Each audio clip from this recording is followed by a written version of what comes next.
नमस्कार।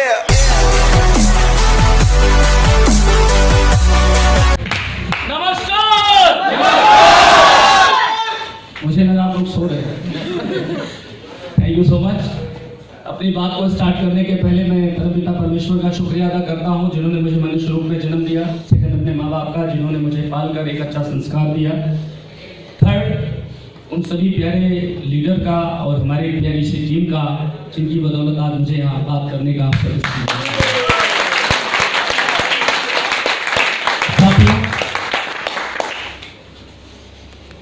आपको आज कोई स्टोरी नहीं सुनाऊंगा। आज को सिर्फ मैं आपको वो बताऊंगा जो मेरे साथ हुआ है। आज आप लोग यहाँ आए हैं, क्यों आए हैं आपको कुछ पता है नहीं पता है, हमें नहीं पता। लेकिन साथियों, जिस तरह आज आपको लोगों ने आमंत्रित किया है, ऐसे ही आज से कुछ साल पहले मुझे भी आमंत्रित किया गया था। बस एक फर्क है कि यहाँ भीड़ सैकड़ों की है, वहां भीड़ हजारों की थी। हजारों के बीच में मुझे बुलाया गया था। आप लोग अपने शहर में बैठे होंगे या 100-150 किलोमीटर दूर से आए होंगे। मुझे 800 किलोमीटर दूर जाना पड़ा था। मुझे कलकत्ता इनवाइट किया गया था, कलकत्ता मुझे बुलाया गया था। 800 किलोमीटर कलकत्ता जाकर मैंने ये बिजनेस को देखा था। और जब इस बिजनेस को मैं देख रहा था, सुन रहा था, तो कुछ भी चीजें समझ में नहीं आ रही थी। आप बता सकते हैं क्या चीज समझ में नहीं आ रही? क्योंकि इंसान को उतना ही समझ में आता है जितनी उसकी हैसियत होती है। अगर एक क्लास के बच्चे को आप इंटर की चीज पढ़ाएंगे तो क्या उसे समझ में आएगी? या मैं कहता हूं केजी का बच्चा है, उसे 5th की चीजें पढ़ाएंगे तो समझ में आएगी? इसी तरह से मनुष्य जरूर शारीरिक रूप से वो बड़ा हो जाता है, लेकिन उसका मानसिक और मेंटल लेवल और एनवायरनमेंट का लेवल वो जिस स्टेटस का होता है वहीं तक समझ पाता है। ये बात मैं क्यों बता रहा हूं? क्योंकि मैं बहुत बड़ी प्रोफाइल फैमिली से चौहान साहब की तरह नहीं, इनकी तरह मैं लाखों रुपए नहीं कमा रहा था। मेरे पिताजी एक छोटी सी पोस्ट पे पोस्टमैन की नौकरी किया करते थे डाक विभाग में। उनका मैं बड़ा बेटा हूं। पिताजी हमेशा बाहर रहते थे। किसान का बेटा हूं तो खेती बाड़ी भी थी, 6 बीघा प्रॉपर्टी थी। तो जब से मैंने होश संभाला, जानने लायक हुआ, हालात और परिस्थितियां इतनी विपरीत थी, गरीबी इतनी ज्यादा थी, मेरे घर में कोई खेती करने वाला नहीं था। मेरे पापा ने आधे पे दे दिया था, अधियार को दे दिया था। समझते आप लोग? कुछ किसान लोग होंगे तो समझते होंगे। तो वो भी वो आधा नहीं देता था, वो चोरी कर लेता था। जो उसका मन में होता था वो मेरे घर दे देता था। पापा के 6 बच्चे थे, अर्थात 2 भाई और 4 बहन। पिताजी की कमाई से घर का गुजारा ठीक से नहीं हो पा रहा था, क्योंकि उस समय पापा की वेतन थी मात्र 4200 रुपए। धीरे धीरे मैं बढ़ता चला गया। मेरे पापा की वेतन बहुत अच्छी तरह याद है, 2005 तक 8600 रुपए वेतन थी। हमारी जो बहनें थी वो चंद्रमा पूर्णमासी का जैसे चंद्रमा बढ़ता है वैसे मेरी बहनें बढ़ रही थी। पिता का टेंशन, माँ का टेंशन एक ही था कि अपनी बेटी के हाथ पीले करने हैं, पैसे नहीं हैं। पापा ने पूरे रिटायरमेंट तक उनके अकाउंट में कभी 5000 रुपए नहीं रह सके। पापा हमारे खाने पीने के शौकीन रहे, बच्चों की शौक पूरी करते रहे। मार्केट में कभी मेरे पापा ने अकेले समोसा नहीं खाया। अगर खाने का मन किया तो पूरे घर को ला के सबके साथ में खाया। ऐसा संस्कार मेरे पिता ने दिया। कभी 500 ग्राम चीनी और 1 किलो चीनी घर में नहीं आती थी। हमेशा महीने भर का राशन भरते थे। महीने भर का किराने का सामान, बिस्किट हो, नमकीन, कुछ भी हो। एक अलग इन्वायरमेंट पापा ने दे रखा था। मार्केट में मेरा कभी आना जाना नहीं था। मेरे पास कोई फ्रेंडशिप नहीं थी। इंटर तक मैं आपको बता दूं मेरे 2 फ्रेंड नहीं थे। अगर गांव को हटा दिया जाए तो गांव के बाहर मुझे 2 लोग नहीं जानते थे। क्योंकि मेरे पापा ने कहा था कि अगर मैंने तुम्हें मार्केट में घूमते देख लिया तो तुम्हारे पैर तोड़ देंगे। एक संस्कार ये रहा कि बचपन से आज तक मैंने माँ बाप से कोई भी चीज छिपाई नहीं और उनके बातों का उल्लंघन कभी नहीं किया। दोस्तों, मैं एक बात कहना चाहता हूं। एक टाइम की बात है, कि माँ और मेरे पिता इतने समझदार थे, वो अपनी गरीबी की परिस्थितियाँ, चूंकि घर छोटा था तो हम लोगों से छिप के बात करें तो कहाँ करें, कहीं बहन बैठी होती थी तो कहीं हम बैठे होते थे। तो वो दोनों जब पापा सैटरडे को रात में आते थे तो वो बात नहीं कर पाते थे बच्चों से। अच्छा, बच्चे जब पापा को पाते थे, हफ्ते भर आते थे तो खेलते थे हम लोग, तो रात 10-11 बज जाता था और उसके बाद वो लोग सोते थे तो हम सब लोग साथ में ही सोते थे, क्योंकि गरीबी इतनी ज्यादा थी। अगर लाइट कट जाती थी तो आप समझते हैं वो बांस का एक बेना आता है, पंखा बोलते हैं उसको, पंखी बोलते हैं, जो भी आप लोग बोलते हैं, वो मेरे घर में जितने लोग थे उतना नहीं था। एक सिन्नी फैन पापा ने टेबल खरीदा था, सिन्नी पंखा, वो भी किसी कंटेनर से सेटिंग करके लिया था, और स्टूल पे वो लगा दिया जाता था जब रात को 11-12 बजे लाइट आती थी, और सारे खाट एक साथ बिछते थे ताकि उस पंखे की हवा में हम सबको नींद आ सके। मित्रों, आपसे कहना चाहता हूं, ईश्वर को कुछ मंजूर था मेरी जिंदगी में कैसे यूं करना आता है, मैं आपको वो बता रहा हूं। हम लोग सो रहे थे, अचानक लाइट कट गई, पसीने से डूब गए, आंख खुल गई।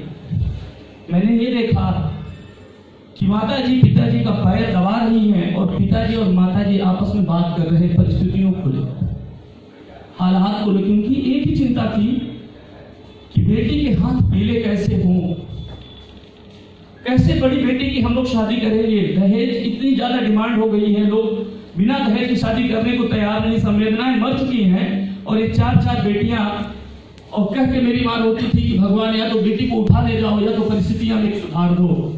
ऐसा कोई चमत्कार नहीं हो रहा था, और पारिवारिक चीजें हैं जो मैं शेयर नहीं कर पा रहा हूं आपको। माय डियर फ्रेंड, ये कह के मेरे माँ और बाप बिलख रहे थे, वो रो रहे थे,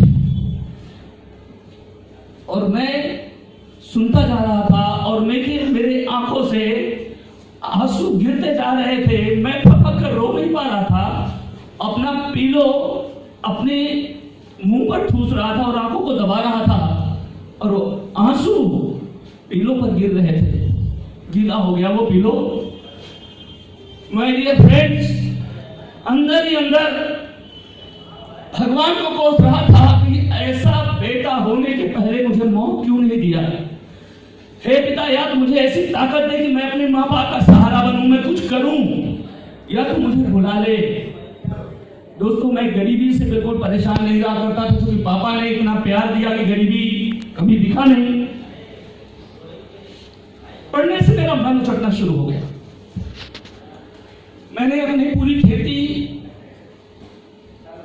छुड़वा लिया और अकेला करने लगा, इसलिए कि मेरे पिता मेरे माँ बाहर से अनाज खरीद के जो लाएंगे वो कम से कम खरीदना नहीं पड़ेगा। अपनी खेती करेंगे तो उससे मेरे घर का खर्चा चलेगा, पापा का कुछ तो भार हल्का हो जाएगा। और मैंने खेती पूरा ले लिया और पूरी खेती करने लगा, लेकिन उससे 2-4-5 साल बाद समझ में आया कि इससे मेरे घर का सही गुजारा नहीं होगा, कुछ अलग सोचना, कुछ अलग करना पड़ेगा। तो मैंने पैसा कमाने के लिए लोगों से पूछना शुरू किया। कुछ लोगों ने कहा LIC ऑफ इंडिया में चले जाओ, बहुत अच्छा मार्जिन है, बहुत अच्छी कमाई है, 40% कमीशन आएगा। दोस्तों, मेरे मौसा जी DO थे, उनके घर पर गया, उनसे बात किया, उन्होंने मुझे LIC ऑफ इंडिया में लेने से मना कर दिया, क्योंकि उस वक्त मेरी उम्र 17 साल थी। 17 साल की उम्र में उन्होंने कहा तुम्हें एजेंसी नहीं मिल सकती, 1 साल इंतजार करना पड़ेगा। मैंने कहा मौसा जी मैं इंतजार नहीं कर सकता, मुझे एजेंसी चाहिए। उन्होंने कहा ठीक है, तुम्हें एजेंसी चाहिए तो मैं कैसे भी करके दूंगा, लेकिन तुम्हें 3 बीमा 24 घंटे में लेके आना पड़ेगा। हमने कहा लाइए दीजिए। उन्होंने फार्म दिया, कहाँ सिग्नेचर करना है वो मैंने पूछा, और उन्होंने एक मोटी सी किताब मुझे पकड़ाई, और मैंने जाकर सबसे पहले अपनी बड़ी भाभी का एक बीमा किया, जिसकी किस्त 325 रुपए आई। एक मेरा दोस्त था, स्वर्णकार था, जो मेरे घर के जस्ट बगल में रहता था, मेरा क्लास फेलो था, उसके दादाजी का कोई बीमा नहीं कर रहा था, उनकी उम्र ज्यादा हो गई थी, 60 साल। उनकी मैंने पॉलिसी की, जिसकी किस्त आई 775 रुपए।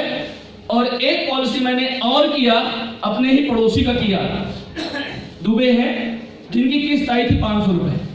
ये 3 पॉलिसी लेके सुबह में पहुंच गया, यानी ये सब करने में रात 12 बज गया। मैं चैन से नहीं सोया कि किस तरह मैं पापा की मदद कर सकूं, मैं अपने घर की गरीबी को मिटा सकूं। दोस्तों, मैंने ये मेरा पहला पायदान था, और मैंने इंश्योरेंस में काम करके ये देखा कि मेरे पास बहुत सारा कुछ डेवलपमेंट नहीं हो पा रहा था। सुबह से शाम तक मैं भाग रहा था, लेकिन उससे मेरे घर का ठीक से गुजारा नहीं चल पा रहा था। और ये करते करते एहसास हुआ कि इससे कुछ नहीं होगा। फिर मैं अपने फ्रेंडों से चर्चा करने लगा कि यार पैसा बनाने का कोई सिस्टम बताओ। तो लोगों ने कहा गारमेंट्स का काम करना शुरू करो। आज का जमाना टेलर दर्जी को लोग नहीं पूछ रहे, गारमेंट्स की तरफ भाग रहे हैं। और मैंने अपनी खुद की मैन्युफैक्चरिंग स्टार्टअप किया।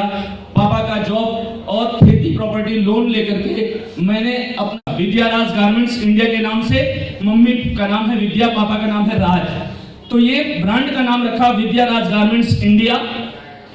और दोस्तों मैंने गारमेंट्स का स्टार्टअप कर दिया। और उसको स्टार्टअप करने के बाद जब मार्केट में गया तो माल का सेल बहुत अच्छा होने लगा। लेकिन जब मैं अच्छे लोगों के शोरूम में जाने लगा तो उन्होंने कहा ये शर्ट कितने का, मैंने कहा 105 का। उन्होंने दूसरा शर्ट निकाल के दिया, 90 में हमसे लोगे। मैं सोच कर एक दंग रह गया कि मैं मात्र 5 रुपए ले रहा हूँ, ये मेरी लागत 100 रुपए है, ये बंदा 90 में कैसे दे रहा है। मैंने उनसे पूछा तो उन्होंने कहा रानी मंडी कोतवाली के बगल भाटिया जी की शॉप है, वहां पे जाओ, देखो वो उनके यहाँ अगर दर रेट लोगे 85 और पहुंचा के देंगे तो 90। मेरे होश उड़ गए। जब मैं वहां जाके देखा तो ये देखता हूँ कि 150 मशीनें लगी हैं, कारीगर लगे हैं, मोटर की मशीनें चल रही हैं, वहां कपड़े बन रहे हैं। मेरे यहाँ मात्र 12 मशीनें थी जो हाथ से सिलते थे। व्यापार करने से यह एहसास हो गया कि बड़ी मछली छोटे को निगल जाती है। कभी जिंदगी में मेरे पूरे खानदान ने कभी व्यापार नहीं किया था, व्यापार का कोई तजुर्बा नहीं था, इसलिए मेरा वहां लॉस हो गया। मार्केट में जो पैसा ब्लॉक हुआ किसी ने मुझे रिटर्न नहीं दिया। मैंने फिर लोगों से पूछा भाई अब मैं क्या करूं, मेरे पास कोई ऑप्शन नहीं। तो लोगों ने कहा खादी ग्राम उद्योग में चले जाओ, अगरबत्ती की फैक्ट्री डाल दो। हर घर में हिंदू मुस्लिम सिख ईसाई हर घर में यूज होता है, हर घर में ब्रांड यूज होता है। अगरबत्ती का काम करो, बहुत अच्छा धंधा आएगा। मैंने अगरबत्ती का कारोबार स्टार्टअप किया। हो सकता है आपके घरों में कुछ लोग घर में गया हो, अर्पिता अगरबत्ती। ये ब्रांडिंग मेरी स्टेट लेवल पे हुई, बहुत बड़ी लेवल पे मैंने इसको बिजनेस खड़ा किया। लेकिन गलती ये थी कोई तजुर्बा ना होने की वजह से मैंने पार्टनर बना लिया था और पार्टनर ने मेरी सुपारी दे दी थी किसी क्रिमिनल को और क्रिमिनल पकड़ा गया, नहीं तो आज मैं आपके बीच में नहीं होता। इसीलिए लोगों ने कहा है कि जाको रखे साइयां मार सके ना कोई और बाल न बाका कर सके जो जग बहरी होए। दोस्तों आज मैं आपके सामने हूं, क्यों हूं उसके पीछे कारण है, क्योंकि ऊपर वाले ने भी मेरा टाइम पूरा नहीं किया था। अब मेरी माँ को पता चला तो माँ ने रिक्वेस्ट करके कहा सब कुछ छोड़ दे, तू जिंदा रहेगा तो सब कुछ रहेगा। हमने कहा अपना हिसाब तो कर लूं। बोले हिसाब करने की जरूरत नहीं है, जो आदमी इतना गंदा है तेरे लिए कुछ भी कर सकता, बेटा आप जाने नहीं समझ ले, तेरे इलाज में लगा दिया। और दोस्तों वो पैसा मेरा लॉस हो गया। अब मेरी जिंदगी में एक ही चीज थी, डू और डाई, करो या मरो। मैं ऐसे ही बातें कर रहा था, मेरे नाना वगैरह आए थे, मेरे घर में कुछ बुजुर्ग लोग पड़ोस के इकट्ठे थे। उन्होंने कहा तुमने गलत डायरेक्शन में काम किया इसलिए तुम्हारे लॉस होना ही था। तो मैंने उन्हीं बुजुर्गों से पूछा कि आप बताओ मुझे क्या करना चाहिए था। उन्होंने कहा तुम किसान के बेटे हो, तुम्हें किसानी से रिलेटेड कोई बिजनेस करना चाहिए था। ऐसे काम में कहां चले गए तुम जहां तुम्हें कोई तजुर्बा एक्सपीरियंस नहीं, तो लॉस तो होना ही है। हमने कहा फायदा कहां होगा? बोले ट्रैक्टर ले लो। हमने कहा ट्रैक्टर ले लो, मेरे पास पैसा कहां है? बोले अरे वो तो बैंक 100% दे देता है, प्रॉपर्टी अपनी लगा दो पूरी। ट्रैक्टर ले लोगे तो ट्रैक्टर से क्या होगा, जुताई भी करोगे, टाली लगा लोगे तो 12 महीना ईंटा भी ढोगे, भट्ठे लगा दोगे, वहां भी चालू नहीं लगेगा। धान भी सींचोगे, तालाब में ले जाके पंखा एक लगा लो, उसकी पुल्ली पंखा लगा के तालाब से खेतों की सिंचाई करोगे। 12 महीना में तुम्हारे ट्रैक्टर पे काम रहेगा, एक सेकंड तुम खड़े नहीं रह पाओगे और अच्छा कमाई होगा। बात मुझे समझ में आ गई। रात भर मैं नहीं सोया, पापा से जिद किया, पापा ने कहा मुझसे नहीं होगा। लेकिन मेरी जिद की वजह से मेरे पापा ने पूरी प्रॉपर्टी जाके स्टेट बैंक ऑफ इंडिया पे उन्होंने ट्रैक्टर ले आए, रूटावेटर, कल्टीवेटर, थ्रेशर, पुल्ली, पंखा सब कुछ घर में आ गया। और दोस्तों 1 महीना में मैंने 1,15,000 रुपया कमाया गेहूं बेचकर। 1 महीना में सिर्फ गेहूं की सीजन है। और ये बात पूरे गांव पूरे मार्केट में शोर हो गया, कितनी कम उम्र में उस लड़के ने 1,15,000 1 महीने में कमाया, वो भी थ्रेशर से। और मेरे गांव में 7 ट्रैक्टर आ गए साथी। मैं 3 सिलेंडर की गाड़ी ले आया था, वो लोग 2 सिलेंडर की ले आए। मेरी जुताई थी 120 रुपए, उन्होंने कर दिया 90 रुपए। हम नगद करते थे, वो उधार कर देते थे। मेरा नया ट्रैक्टर 265 DI महिंद्रा ऐसे खड़ा हो गया। अब मेरी जिंदगी सिर्फ 2 विकल्प था, या तो जहर खा लिया जाए, क्योंकि अब पापा तो खेत बेची बेटी की शादी नहीं कर सकते, क्योंकि वो तो बैंक में मार्केट हो गया, तो उनका अधिकार ही नहीं रहा। अब क्या होगा? और ट्रैक्टर की EMI उस समय 9,000 आती थी। 1-1 रुपए के लिए मैं एकदम परेशान होने लगा साथियों। उसी बीच में लोगों ने कहा कि अभी तुम्हारे पास एक ऑप्शन है, तुम्हारी मार्कशीट है ना हाई स्कूल की, इंटर की। हम कहे हाँ। उन्होंने कहा खादी ग्राम उद्योग में प्रधानमंत्री ने अवसर दिया बेरोजगारों के लिए। खादी ग्रामोद्योग का राइस मिल पे लोन ले लो, वो तुम्हें मिलेगा, 2-4 गारंटर तुम्हें लगाना पड़ेगा। मैंने अपने रिश्तेदारों से बात करके गारंटरशिप लेके मैंने राइस मिल भी काम स्टार्टअप किया। दादा ने स्टे करवा दिया, कहीं ना अमीर न बन जाओ। 17 लाख कर्जा हो गया मेरे ऊपर साथियों। ये सिलसिला चलते चलते 17 लाख कर्जा हो गया। समझ में नहीं आ रहा था क्या करूं।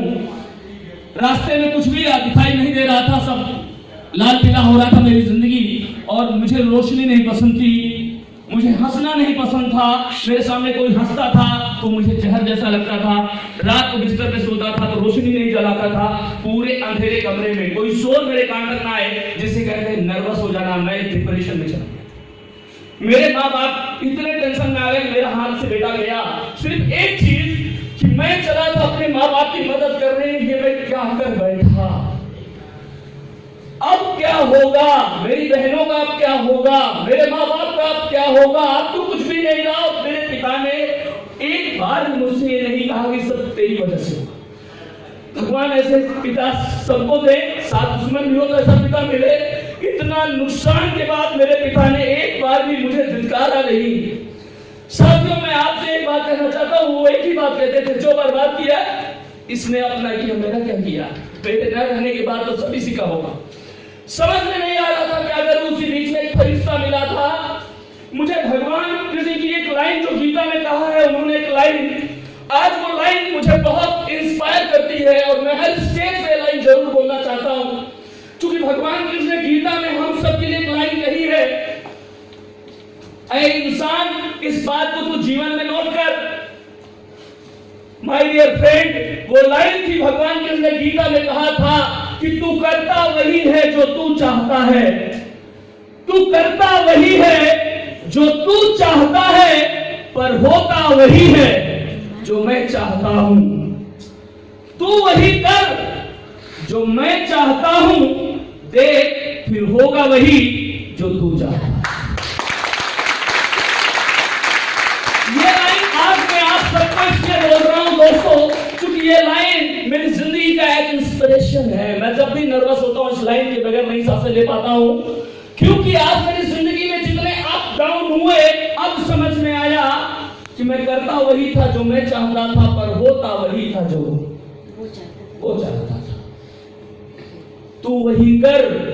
तू वही कर का मतलब नैतिक मूल्यों पर काम करना सीखो, जमीन को जिंदा रखकर काम करना सीखो, किसी का घर बसाना सीखो, गिरे हुए को उठाना सीखो, और अगर तुम बेसहारा हो तो किसी का सहारा बनना सीखो।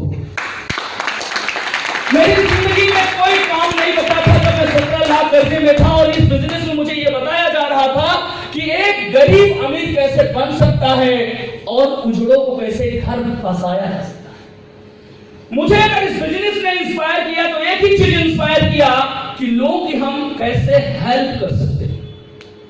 और दोस्तों, मेरे पास कोई उस वक्त काम नहीं था, 17 लाख कर्जा था, मेरे पास कोई फ्रेंड नहीं था। मैंने नहीं देखा कि मेरे पास लोग नहीं है, सिर्फ मैंने ये देखा कि इस बिजनेस में हम लोग के लिए क्या कर सकते हैं। इस सोच के साथ इस बिजनेस की शुरुआत की थी। जब मुझे अच्छा लगा, मैंने शुरुआत की और लोगों से बातें की, तो कुछ लोगों ने मुझे भला बुरा कहा। बस अब यही बचा था। सारा काम करके बरहो तुमने फोड़ लिया, बैराज ले ली, इसमें आ गए। मतलब मुझे ऐसा लगा जैसे मैंने कोई बहुत बड़ा अपराध कर। फिर एक दिन मैंने सोचा कि सारे लोग मेरे विरोध में क्यों हैं। पूरे एनालिसिस करने के बाद ये पता चला कि समाज में अगर कोई हमारा विरोध करता है तो सिर्फ 2 वजह से करता है। बहुत स्टडी किया, इसको करने में 6 महीना लग गया मुझे। 6 मंथ बाद मुझे पता चला कि लोग मेरे विरोध में क्यों हैं। और कमाल की बात आपको बता दूं कि सिर्फ मेरे विरोध में नहीं, इस दुनिया में, पूरे संसार में हर इंसान जब कुछ बड़ा करने की चाहता है, बड़ा सोचता है, तो उसके विरोध में आम जनता खड़ी हो जाती है। नौकरी के लिए सोचो, कोई नहीं खड़ा होगा। पान दुकान सोचो, कोई नहीं खड़ा होगा। आप वो काम करो जो आम लोग करते हैं, उसके लिए कोई विरोध नहीं होगा। लेकिन जब आप आम से हटके खास करने की सोचोगे तो आपके साथ लोग बगावत में खड़े हो जाएंगे। तो मैंने ये पता किया कि ये विरोध क्यों, तो मुझे पता चला कि पहला कारण अज्ञानता में लोग विरोध करते हैं। उनको इस बिजनेस की ताकत नहीं पता होती, इसका फ्यूचर नहीं पता होता, वो इसलिए इसके विरोध में होते हैं। एक्चुअली अगर उनको नॉलेज दे दिया जाए, उनके दिमाग में ज्ञान का प्रकाश बो दिया जाए, तो मैं इस बात की गारंटी देता हूं 99% लोग आपके पीछे लग जाएंगे और इस बिजनेस से एक बड़ा कारवां देखेंगे। इसका उदाहरण मैं बता दूं कि देश गुलाम बहुत सालों से था। गांधी जी को यह बात पता थी, लेकिन उन्होंने तब तक नहीं चेता जब तक गोरों ने उन्हें कंपार्टमेंट से उखाड़ कर नहीं फेंका। और जिस दिन गोरों ने उनको कंपार्टमेंट से उखाड़ कर फेंका था, उन्होंने उठकर वो ग्लास लगाते हुए गोरों से कहा था, तुमने तो मुझे सिर्फ कंपार्टमेंट से फेंका है, मैं तो तुझे तेज से उखाड़ कर फेंकूं।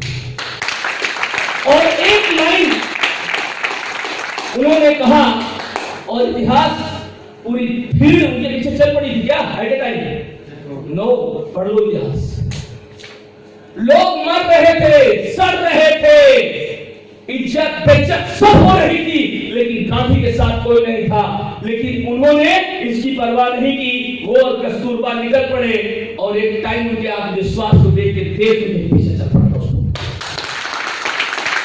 कुछ मेरी जिंदगी में ऐसा ही हुआ। जब मैं इस बिजनेस को देखा और मैं बड़ी बड़ी बात करने लगा, तो मेरे पिता ने ही मुझ पे हंसी। जानते क्यों? मेरे बिजनेस पार्टनर है मिस्टर जीतलाल, उन्होंने मेरे पापा से कहा, पापा आपको पता है विनय सर बहुत जल्दी मलेशिया टूर पे जाने वाले हैं। तो मेरे पिता बहुत जोर हंसे थे, बोले बाप मरा अंधेरे में बेटे नाम पावर हाउस। बाप से पूछा है, अभी तक मैं पूरा शहर नहीं जानता, ये विदेश घूमेगा। लेकिन साथियों, आज इस बिजनेस की ताकत से 12 कंट्री घूम चुका हूं।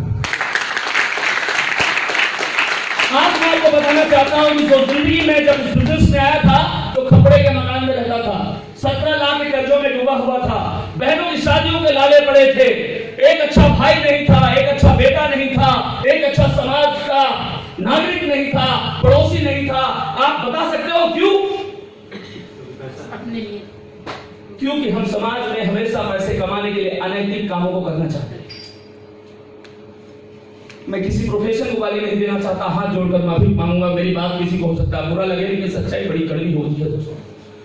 पैसे कमाने के लिए किसी भी जगह पे आप जाओगे, पहले आपको अपना जमीन बेचना पड़ेगा। हिंदुस्तान नहीं, पूरी दुनिया में मैंने कृष्ण भगवान को गीता में अर्जुन को समझाते हुए यह सुना है, और उन्होंने गीता में कहा है कि इंसान जब जब इस समाज में अनैतिक काम करेगा, वो तब तब दर की ठोकरें खा खा के करेगा, उसके सपने कभी पूरे नहीं होंगे। और इंसान जिस दिन नैतिक मूल्यों पे काम करेगा, उसके सारे सपने पूरे होंगे, दुनिया उसके सुर में सुर मिलाएगी। जब ये लाइन भगवान कृष्ण दे रहे थे अर्जुन को ज्ञान, मैं कान लगाकर सुनने लगा, क्या बोल रहे हैं? तो उन्होंने कहा था, तो अर्जुन हाथ जोड़कर कहा, प्रभु हे केशव, मुझे बताओ नैतिक और अनैतिक क्या है, इसकी पहचान क्या है? हर आदमी नैतिक बात करता है, नैतिक मूल्यों का मतलब क्या होता है? तो कृष्ण भगवान ने मुस्कुरा के कहा,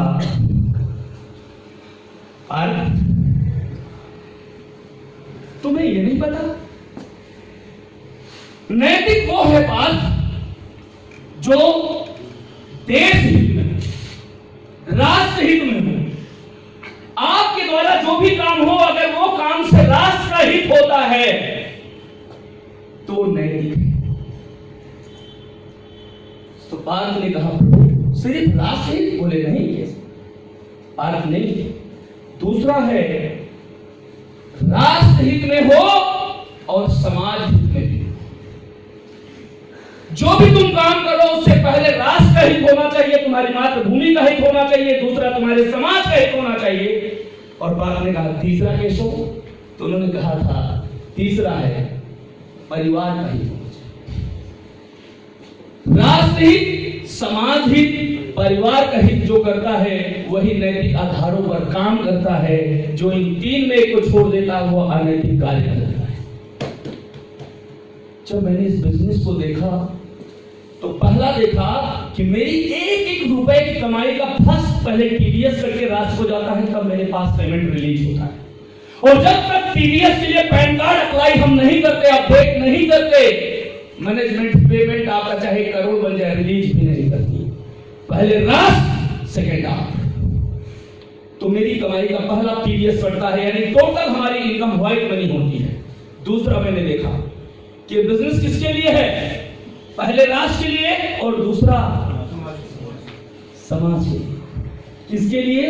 हर शख्स के लिए नहीं, क्योंकि पैसा सिर्फ दो तरह के लोग कमाते हैं, जिनको पैसे का अभाव है या पैसा कमाना जिनका स्वभाव है। इसलिए मैं हमेशा स्टेज से बोलता हूं कि हमें तलाश नहीं उनकी जो अपने हैं, हमें तलाश सिर्फ उन्हीं की है जिनके सपने हैं। मैं इस मुकाम और बड़े लेवल पर कब लेके जाऊंगा किसी को, जब उसकी जिंदगी में जज्बात जिंदा होगा, एक अरमान होगा, एक पर्पस होगा, एक उद्देश्य होगा, वो कुछ करना चाहता होगा जैसे हम अपने परिवार के लिए कुछ करना चाहते हैं। राइट या रॉन्ग? तो यहां पर आप अमीर तभी बनोगे जब किसी को अमीर बनाओगे। यहां आपको सम्मान तभी मिलेगा जब आप किसी को सम्मान दिलाओगे। यहां पर आप अपना विकास अपने घर में आमदनी तभी ला पाओगे जब किसी घर में पहले आमदनी पहुंचाओगे। प्रोडक्ट का लाभ आपको तभी आएगा जब किसी को पहले लाभ दिलाओगे। क्या नैतिक मूल्यों पे काम देखा मैंने? तो मैंने देखा कि भगवान कृष्ण ने गीता में जो कहा वहां पे दोनों फिट हो गया। अब तीसरा देखना था परिवार का हित। इस बिजनेस में आने के बाद मैंने इस बिजनेस में देखा कि अपनी मां की सेवा करते हुए, अपने पिता की सेवा करते हुए, अपनी समाज की सेवा करते हुए, अपने बीवी बच्चों के साथ रहते हुए, अपने मुताबिक, अपनी चाहतों के मुताबिक, अपने सपनों के मुताबिक हम डिसीजन लेते हैं कि हमें कितना पैसा चाहिए, हमें कितनी अच्छी जिंदगी चाहिए, हमें कितना बड़ा घर चाहिए, हमें कितनी बड़ी गाड़ी चाहिए, हमें कितना बड़ा नाम चाहिए। या साथ नो, दुनिया के किसी प्रोफेशन में आप कितने भी वेल एजुकेटेड क्वालिफाई हो, सॉरी, हाई स्कूल फेल वाला डिसाइड करता है कि तुझे क्या चाहिए।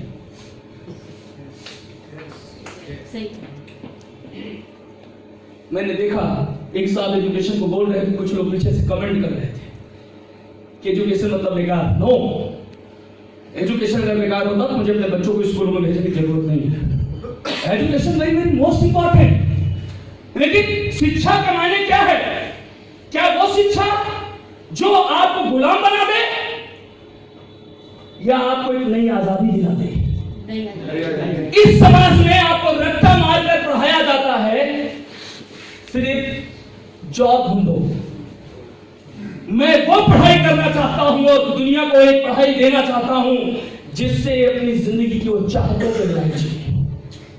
और आज माई लाइफ ने 5 साल में India is number 1 direct selling industry बना के प्रूव किया है। वो सब कुछ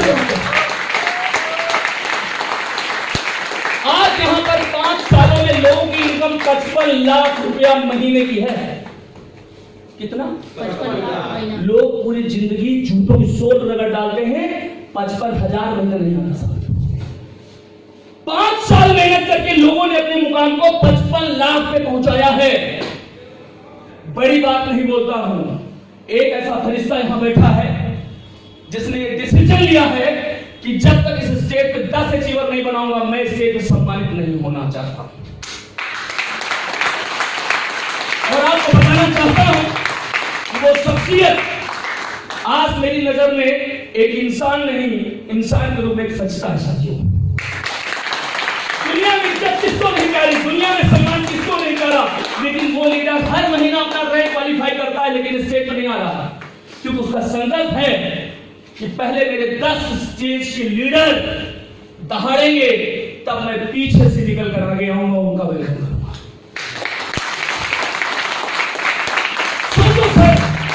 इस दुनिया में हर आदमी अपने लिए, अपने दिन रात, अपनी फैमिली, अपना सम्मान, अपना नाम, अपना इज्जत, अपना पैसा, अपनी जिंदगी दूसरे के लिए सोचेगा। क्या बिजनेस है सर? Yes sir, no? और जब मैं आप उनसे मिलाऊंगा, आप उनकी उम्र देखेंगे, आप उनके तजुर्बे को सुनेंगे, साहब ये हाल फटने लगेगा। उनका बेड़ा है मार्च तक कम से कम 10 अचीवर स्टेज पर खड़ा करना। वैसे तो 50 बोल रहे हैं, 10 मिनिमम। यानी आने वाले टाइम में कानपुर में कोई हाल मिलने वाला नहीं है।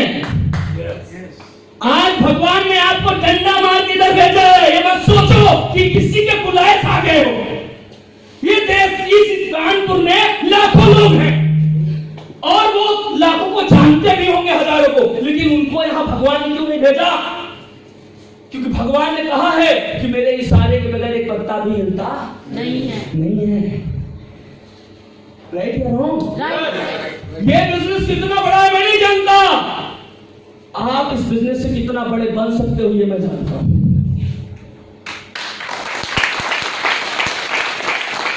और मैं ये बातें बहुत कुछ करना चाहता हूं और अब मैं अपनी निचोड़ एक बात बोलना चाहता हूं कि इस दुनिया में क्या वाकई आप कुछ बड़ा करने की चाहत रख रहे हो? क्या एक अच्छे पति बनना चाहते हो? एक अच्छी पत्नी बनना चाहते हैं आप लोग? एक अच्छी माँ, एक अच्छी बीवी, एक अच्छा भाई, एक अच्छा बहन, एक अच्छा देश का नागरिक, राष्ट्र का नागरिक, समाज का नागरिक। Are you ready? Are you ready? You are ready? तो माफी चाहूंगा इतने सारे झूठों को। एक बार नमस्कार। मैं जानता हूं ये 5 मिनट का गुब्बारा फूलेगा, करेंगे मरेंगे वंदे मातरम, बाहर निकलने के बाद लोग सूजा लेके खड़े होंगे। किसमें सो जाओगे? ये हवा बस हाल तक है साहब। हाल के बाहर गए ना गुब्बारा लेकर तो लोग ऐसा सूजा मारे। सूजा समझते हैं ना? yes. ऐसा पिंच घूमेंगे ना, मुझसे नहीं होगा। सफल बनना चाहते हो आप? सफल बनना चाहते हो? कुछ करना चाहते हो आप? तो मैं आज आपको एक लाइन कहूंगा और जिंदगी में ये लाइन आपकी लाइफ को चेंज कर सकती है अगर आप इसको रोज सोचो, रोज पढ़ो, हर घंटे इसको रिमाइंड करो। इसके बाद एक कविता सुना के हटूंगा। जो 2 लाइन बोल रहा हूं वो लाइन का सार है, आप समझो इसमें बहुत डेप्थ है, लेकिन समय की पाबंदी की वजह से मैं बहुत शॉर्ट में बोल रहा हूं। आप सब लोगों के लिए लाइन है कि समझ के समझो, समझ कर समझ को समझो। समझना भी एक समझ है। बहुत सुनी कर रहे? समझ के समझ को समझो। समझना भी एक समझ है और मेरी नजर में वो ना समझ है जो समझकर भी ना समझ है। समझ पा रहे? ये एक मौका है हम सबको अमीर बनने का और इस दुनिया को अमीर बनाने का। और मैं वो कविता बोलकर यहां से जाना चाहूंगा और अलविदा करूंगा, लेकिन इस कविता में पूरा सक्सेस का सार है।